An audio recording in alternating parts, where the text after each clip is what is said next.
local, connected at 5:30. You're watching Hawaii News Now with Stephanie Lum and Keahi Tucker. Welcome back, everyone. It's a piece of World War II history that has been sometimes forgotten in Hawaii. During the battle overseas, more than 1,200 families were shuttled to internment camps in the islands. There were 5 camps across Hawaii that held Japanese Americans, and even German prisoners of war behind barbed wire. 2 were on Oahu at a still not identified site at Sand Island, but the largest was at Honouliuli, rediscovered in 2000, just west of what is now Kunia Road.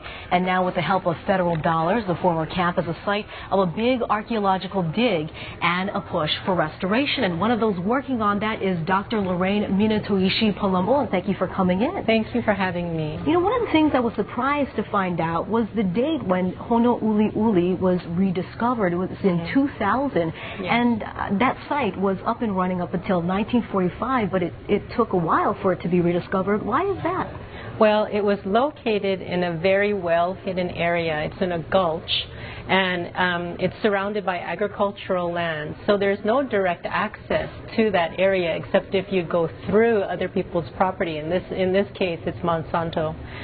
That's the part of the property. And since it's been rediscovered, a lot of work has been done to restore the area, and you've conducted a lot of archaeological digs. Now tell us about what you found in those digs. Well, there's been an inventory study that was done last year, and that actually revealed that there are 2 existing buildings. And our work, my firm, Minatoishi Architects, has been hired to do an existing condition analysis report of those structures. So we're looking at the foundations, the walls, the roofs, and how to go about restoration and rehabilitation of those 2 structures. So that could include like mortar and brick and repairing the building structure itself. Yes, they're wooden structures, single wall construction, so it's a challenge.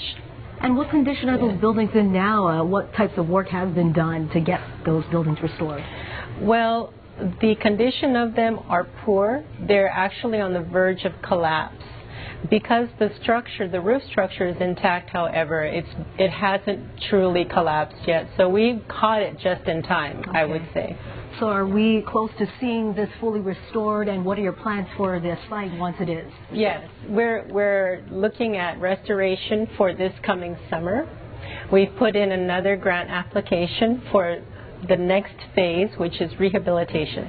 So hopefully that goes through, and we can start restoration work towards the end of the year. All right. Well, we want to thank you so much for sharing and giving us an update on the work, and also for working hard on preserving a very important part of Hawaii history. Thanks so much, Dr. Lorraine, for coming in. Thank you.